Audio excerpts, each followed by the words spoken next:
ছাত্ৰ ছাত্ৰীসকল আশা কৰোঁ তোমালোকে ভালদৰে পঢ়া শুনা কৰি আছা তোমালোকৰ লগত মই আজি হিৰণৰ যিটো সূত্ৰ আছে তাৰে অনুশীলনী আমি 12.1 1 নম্বৰটো প্ৰথমে আলোচনা কৰিম ঠিক আছে 12.1 আলোচনা কৰিম প্ৰথমে তোমালোকে কি কৰিব লাগিব আমি জানিব লাগিব যে অৰ্ধ পৰিসীমা উলিয়ালে আমি কোনটো সূত্ৰ এপ্লাই কৰিম ঠিক আছে আমি অৰ্ধ পৰিসীমা উলিয়াব লাগিব অৰ্থাৎ s উলিয়াব লাগিব কাৰণ আমি হিৰণৰ কালি সূত্ৰটো হৈছে s s - a s - b s - c গতে s বুলি কওঁতে আমি অৰ্ধ পৰিসীমা গতে s টো আমি যেতিয়া উলিয়াম তেতিয়া a + b + c / 2 মই আগতে প্ৰথমে বুজাই লম ইয়াত চোৱা যদি এটা ত্ৰিভুজ থাকে আমি ত্ৰিভুজৰ কালি জানো হাফ ইনটু ভূমিপূৰণ উচ্চতা কিন্তু আমি ত্ৰিভুজৰ যে তিনিটা বাহু দিয়া থাকে তথাপিতো আমি কালি উলিয়াব পাৰিম যেটো আমি হিৰণৰ সূত্ৰ এপ্লাই কৰি উলিয়াব পাৰিম ঠিক আছে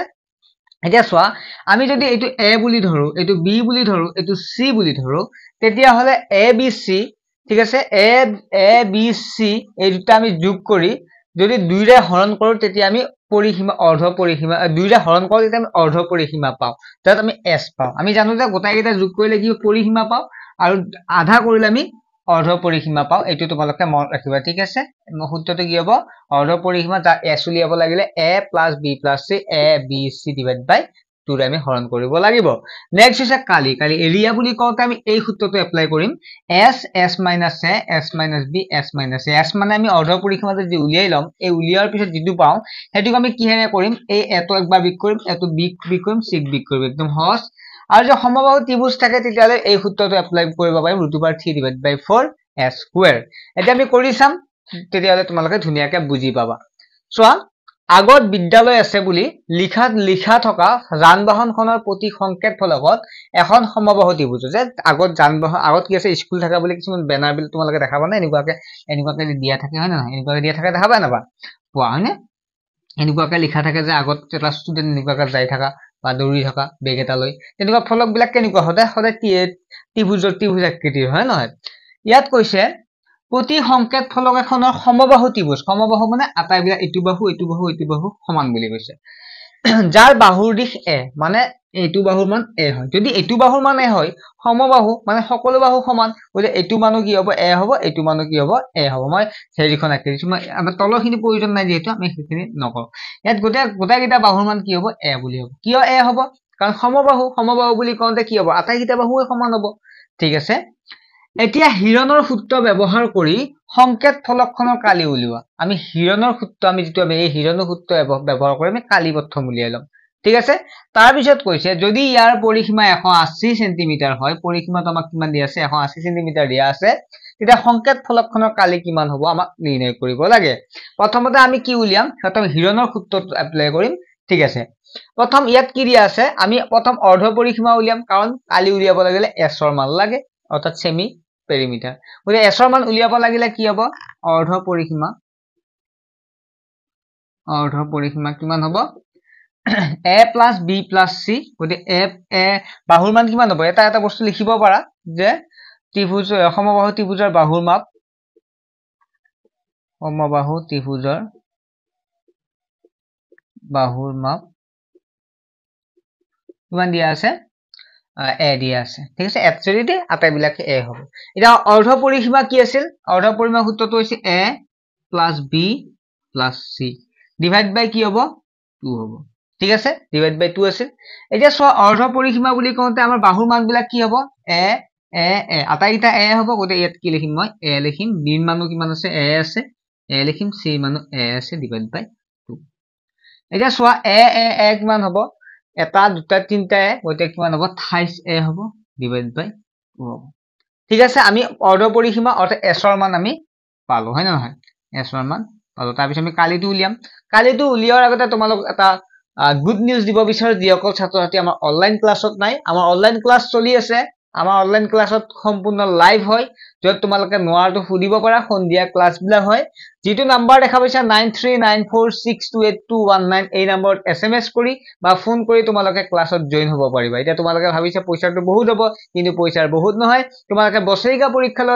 পৰীক্ষালৈকে পঢ়িব পাৰিবা মাত্ৰ 200 টকাত গতিকে তোমালোকে এতিয়াই দেৰি নকৰিবা বহু ছাত্ৰ-ছাত্ৰী জয়েন হৈ আছে গতিকে তোমালোকে জয়েন হৈ লোৱা আৰু যেটো হিৰণৰ সূত্ৰটো আমাৰ ক্লাছত পাবলিক কৰা হ'ব অৰ্থাৎ সকলো পোৱা ধুনীয়াকৈ এই হিৰণৰ সূত্ৰ যেটো আমি অংকবিলাক কৰা হ'ব গতিকে তোমালোকে ইউটিউবৰ লগতো জড়িত থাকিবা চেনেলটো সাবস্ক্ৰাইব কৰি ৰাখিবা ঠিক আছে নেক্সট আগবাঢ়িছো এতিয়া আমি অৰ্ধ পৰিসীমা কিমান পালো s ইকুৱেল টু গতিকে অৰ্ধ পৰিসীমাক আমি কি ধৰিম s মানে semi perimeter s equal to 3/3a divide by 2 এতিয়া আমাক কি উলিয়াব দিছে আমাক উলিয়াব দিছে কি উলিয়াব দিছে পৰিসীমা উলিয়াব দিছে না আমি পৰিসীমাটো উলিয়াম গতিকে আমি এফালেখিনি মুছি লৈছো ইয়াতে এফালে উলিয়ালম পৰিসীমাখিনি গতিকে পৰিসীমা নহয় সৰি কালি উলিয়াব লাগে হা কালি সূত্ৰটো কি আছিল এবাৰ এইটো চোৱা তোমালোকে এবাৰ মই লিখি দিছো s minus a s minus b s minus c এটা তোমালোকে চোৱা s ৰ মান কিমান দিয়া আছে আমি থাইস a ডিভাইড বাই 2 পালো থাইস a ডিভাইড বাই 2 পালো ইয়াত কি আছে ব্ৰেকেট আছে গতি ব্ৰেকেটতে আমি পুৰণো লিখিব পাৰো গতি s minus a মানে s ৰ মান s minus a মানে কিমান হ'ব s ৰ মান থাইস a ডিভাইড বাই 2 এৰ মান কি আছে a আছে গতি আমাক a সমবাহু বাহু মান a দিছে গতি থাইস a minus থাইস a ডিভাইড বাই 2 s ৰ মান কিমান দিছে আকৌ s minus b মানে s ৰ মান দি আছে থাইস a ডিভাইড বাই 2 এ হ'ব b মান কিমান পালো আমি b মান a হ'ব ঠিক আছে আমাৰ সমবাহু ত্ৰিভুজ সকলো বাহুৰ সমান ইমাত্ৰ মানে গমে পাইছা আৰু s minus c মানে হৈছে থাইস a ডিভাইড বাই 2 আৰু c মানে হৈছে কি c মানে হৈছে a ঠিক আছে এতিয়া আমি সাম বাকিখিনি কৰি চাম ওকে এটা চোৱা থাইস a ডিভাইড বাই 2 এটো এনেকৈ ৰাখি দিয়া পূৰণ এতিয়া চোৱা এইটো আমি লসাগু উলিয়াব লাগিব ঠিক আছে লসাগু উলিয়াব এই লসাগু উলিয়াৰ কাৰণে মই এইফালে দেখাই দিছো তোমালোকে চোৱা ইয়াত আছে থাইস a minus a আছে ডিভাইড বাই কি আছে 2 আছে সৰি এনেকুৱাকৈ আছে a থাইস a divide by 2 minus a আছে আমি প্ৰতিটো সংখ্যাৰ তলত কি থাকে 1 এটা থাকে গতি a তলতো কি আছে তা 1 আছে ওকে লসাগু উলিয়াওক যিকলে জানা ভালৰে কথা যিকলে পাহৰি গৈছা বৰা মনত পেলাই দিছো এতিয়া চোৱা 1 আৰু 2 লসাগু কিমান 1 আৰু 2 লসাগু 2 এ হ'ব কি হ'ব 2 1 গুণ 2 ঠিক আছে এতিয়া নেক্সট 2 ৰে 2 কেইবাৰ যাব একবাৰ যাব গতি 1 1ৰ লগত 3 এ পূৰণ কৰিলে 3 এ হ'ব গতি 1 তৰ লিখাৰ প্ৰয়োজন নাথাকে মাইনাস তে মাইনাস দিবা 1 এ দি 2 কেইবাৰ যাব 2 বাৰ যাব আৰু উপৰে এটো পূৰণ হ'ব 2 1 গুণ 2 এ পূৰণ 2 এ হ'ব টুৱাইস এ হ'ব ঠিক আছে এতিয়া চোৱা থাইস a minus টুৱাইস এ কিমান হ'ব a হ'ব ডিভাইড বাই কিমান হ'ব 2 হ'ব গতি কি পালো ক্লাসটো চলি আছে না ওকে ঠিক আছে কেতিয়াবা মানে অফ হৈ থাকে মই গম নাপাও a ডিভাইড বাই 2 হ'ব গতিকে আমি লিখিম a ডিভাইড বাই 2 মানে এইখিনি আমি গখা এইখিনি লিখি লবা হা তোমালোকে এইখিনি লিখি লবা বুজি পোৱাৰ কাৰণে গতি a ডিভাইড বাই 2 পালো গতিকে এটোটো কি হ'ব a ডিভাইড বাই 2 এ হ'ব যেটো একে এটোটো কি হ'ব a ডিভাইড বাই 2 এ হ'ব গতি মই ব্ৰেকেট কিটা মুছি দিছো পূৰণ দিম তেতিয়া ব্ৰেকেট কিটা থাকাৰ কাৰণে তোমালোকে ভাবি আছে বহুত কিবা কিবি আছে গতি একো কথা নাই পূৰণ দিম এটা চোৱা তোমালোকে কিমান হ'ব আমি এতিয়া নেক্সট এটা কি থাকিল 2 2 2 2 2 কিটা পূৰণ কৰি দা পূৰণ থাকিলে ডাইৰেক্ট পূৰণ তলত তলে ওপৰ পূৰণ কৰি দিবা 2 2 গুণ 4 7 2 গুণ 8 8 2 গুণ 16 হ'ব তলত থাকিল ওপৰৰ ফালে কিমান থাকিল থাইসে এফালে কিমান থাকে থাইস থাকিল এক এইটা আছে এটা দুটা তিনটা চাৰিটা গতে 3 থাকিল 3টো এটা যেটো সংখ্যা ঠিক আছে এটা সংখ্যা লিখি আৰু এক এইটা থাকিল এ এটা দুটা তিনটা চাৰিটা এৰ লগত 4 পূৰণ কৰিলে কিমান হ'ব a স্কয়াৰ হ'ব a পূৰণ a স্কয়াৰ সৰি a টু দি পাৱাৰ 4 হ'ব 4 হ'ব চাৰিটা আছে নহয় দুটা থাকিলে স্কয়াৰ চাৰিটা থাকিলে a টু দি পাৱাৰ 4 হ'ব গতে আমি কিমান পালো থাইসে টু দি পাৱাৰ 4 ডিভাইডেড বাই 16 পালো ঠিক আছে প্ৰশ্নটো এটো বিচাৰিছিল নে এটো বিচাৰিছিল ন 1 মিনিট উত্তৰমালাটো মই চাই লও এনসাৰটো আছে নে নাই হা উত্তৰমালাটো চাই লও এনসাৰটো আছে নে নাই কিমান আছিল 12.1 আছিল ন লাইভ ক্লাস কৰি কৰি ৰেকৰ্ডেড ক্লাস কৰিব মনে নবহে না ওকে আৰু এটা আছে অলপমান চেঞ্জ কৰিলে হৈ যাব এটোৱে বস্তু উত্তৰমালা এনেকুৱাকে আছে এটোৱে সো এটা 16 কিমান যায় 16 7 4 গুণ 16 অৰ্থাৎ আমি কি লিখিব পাৰো 4 স্কয়াৰ লিখিব পাৰো পাৰোনে 4 স্কয়াৰ পাৰো আৰু ইয়াত কিমান লিখিবা 3 থাকিল গতে এটা উল্টোপাটো দি দিয়া পাৰো 3 থাকিল আৰু এফালে 1 কিমান কৰা পাৰো a square into a square কৰিব পাৰো ন পাৰো কথা একে s টু দি পাৱাৰ 4 মানে a square into a square কৰিছিলো তলতে দেখা পাই আছা ওকে এটা তোমালোকে চোৱা নেক্সট চোৱা ঠিক আছে এটা 4 স্কয়াৰ স্কয়াৰ ৰুট ওভাৰ থাকিলে কেনসেল হৈ যায় অৰ্থাৎ 4 পুতে 4 স্কয়াৰ ৰুট ওভাৰ থাকিলে কেনসেল হৈ যায় পুতে তলত কি থাকিব পুতে তলত থাকিব মাত্ৰ 4 থাকিব স্কয়াৰ আৰু ৰুট ওভাৰ যেতিয়া থাকে তেতিয়া কেনসেল হৈ যায় ৰুট ওভাৰ স্কয়াৰ এটা চ এই ৰুট ওভাৰ এ স্কয়াৰটো কেনসেল হ'ব এ স্কয়াৰ আৰু ৰুট ওভাৰ কেনসেল হ'ব অৰ্থাৎ কি থাকিব এ পূৰণ এ থাকিব হয়নে আৰু এফালে কিমান থাকে 3 টোৰ ওপৰতো 3 এটাহে আছে গোটে স্কয়াৰ নে গোটে 3 লগত মাত্ৰ কি থাকিব ৰুট ওভাৰ থাকিব গতে এ মানে কি লিখিব পাৰে স্কয়াৰ লিখিব পাৰে এ মানে কি মানে স্কয়াৰ গতে এই স্কয়াৰ এইটো চোৱা এই ৰুট ওভাৰ আৰু স্কয়াৰ কেনসেল হয় ৰুট ওভাৰ আৰু ৰুট ওভাৰ আৰু যেটো স্কয়াৰ কেনসেল হৈ গল অকল কি থাকিল ওপৰত ৰুট ওভাৰ যেটো 3 স্কয়াৰ নাই গতিকে ৰুট ওভাৰটো অকল 3 থাকিব আৰু ইফালে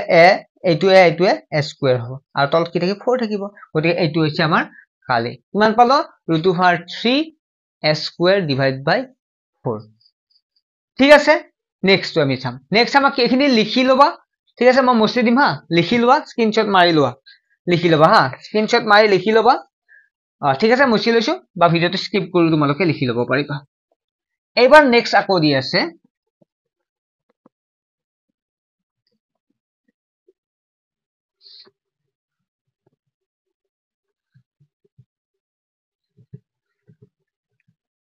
তোমালোক যিসকলে ক্লাছত জয়েন হ'ব বিচাৰা তোমালোকে এসএমএস কৰা বেছি পইচা নহয় 200 টকা মাত্ৰ গৰে তোমালোকে সম্পূৰ্ণ কোৰ্সটো পাই যাবা মাত্ৰ 200 টকা গৰে ক্লাছ বিলে ৰেকৰ্ডেড কৰি থোৱা আছে কেতিবা তোমালোকে অফলাইন ডিউচন নগলে তোমালোকে ক্লাছ নপোৱা কিন্তু ইয়াত ক্লাছটো সেভ হৈ থাকিব গ্ৰুপত ঠিক আছে নেক্সট ওয়ান এটা আমাক কি দিয়া আছে আকৌ দিয়া আছে আকৌ আমাক কি দিয়া আছে এটা প্ৰশ্নটো আছে দেখো যদি ইয়াৰ পৰিসীমা 180 সেমি হয় গতে পৰিসীমা কি হয় আকৌ পৰিসীমা কিমান দিয়া আছে পৰিসীমা 180 সেন্টিমিটাৰ দিয়া আছে ইয়াত তো কোনো ধৰণৰ সংকেতখনৰ কালি উলিয়াব দিছে আমাক কিৰণৰ সূত্ৰ ব্যৱহাৰ কৰিলে গতে সংকেতখনৰ কালি উলিয়ালে পৰিসীমা কিমান আছে 180 সেন্টিমিটাৰ আছে হল গতে 180 সেন্টিমিটাৰ হয় যদি আমি ইয়াতৰ বাহুৰ মান কিমান দিয়া আছে বাহুৰ মানটো উলিয়াই লম গতে পৰিসীমা মানে কিমান পৰিসীমা ইকুৱেল টু 180 সেন্টিমিটাৰ হয় গতে পৰিসীমা বুলি কওঁতে আমি কি কৰিব পাৰো তিনিটা সোয়া পৰিসীমা বুলি কওঁতে সোয়া এইখন ফলক কথা বলনে পৰিসীমা বুলি কওঁতে 180 সেন্টিমিটাৰ গতে 180 ইয়াত এ হয় নহয় গোটাইগিটা এ মিলি কিমান আছে 180 সেন্টিমিটাৰ বুলি কৈছে গতে আমি পৰিসীমা যদি 180 সেন্টিমিটাৰ হয় পৰিসীমাৰ ঠাইত কি লিখিব পাৰো এ পূৰণ এ যোগ এ লিখিব পাৰো এ যোগ এ ইকুৱেল টু কিমান হ'ব 180 কিয়া লিখিলো তোমালোকে চোৱা কাৰণ তোমালোকে এ হয় নহয় গতে পৰিসীমা বুলি ক'লে তিনিটা বাহুৰ যোগফল গতে তিনিটা বাহুৰ যোগফল পৰিসীমা গতে এ গতে আমি কি লিখিব পাৰো ডাইৰেক্ট লিখিব পাৰো 28 এ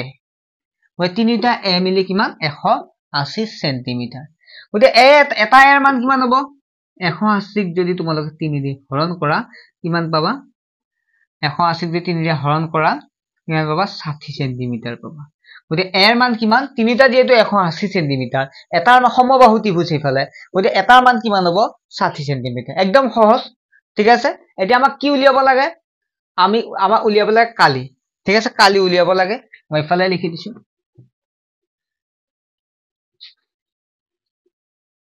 কালি সূত্ৰটো কি আছে আমি সূত্ৰ আমি সমবাহু ত্ৰিভুজ দিয়ে যে সমবাহু ত্ৰিভুজ হয় গতে সমবাহু ত্ৰিভুজৰ সূত্ৰটো আছে √3 ডিভাইড বাই 4 a স্কয়াৰ এইটো √3 ডিভাইড বাই 4 a স্কয়াৰ গতে √3 ৰাখি দিয়া 4 ৰ মান 4 ৰাখি দিয়া a স্কয়াৰ মানে হল 60 পূৰণ 60 ওকে স্কয়াৰ বুলি কোনে 60 এটা তোমালোকে এটা কাম কৰি দিয়াচোন এই 4 ৰে 4 কেইবাৰ যাব একবাৰ যাব 4 ৰে 60 কেইবাৰ যাব 15 বাৰ যাব 15 15 2 30 3 30 7 60 গতে একতৰ লিখাৰ কোনো প্ৰয়োজন নাথাকে এফালে কি থাকিল √3 থাকিল আৰু এফালে কিমান থাকিল 15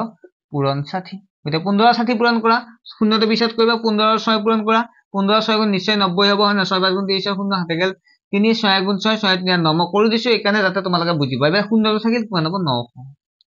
15 60 পূৰণ এটো জানাই হয় 15 60 পূৰণ কৰিলে কিমান হ'ব 900 হ'ব গতে 900 √3 টো আগত আছে পিছত লে একো কথা নাই পিছত দি দিবা √3 হ'ব 900 √3 হ'ব ইয়াৰ কালি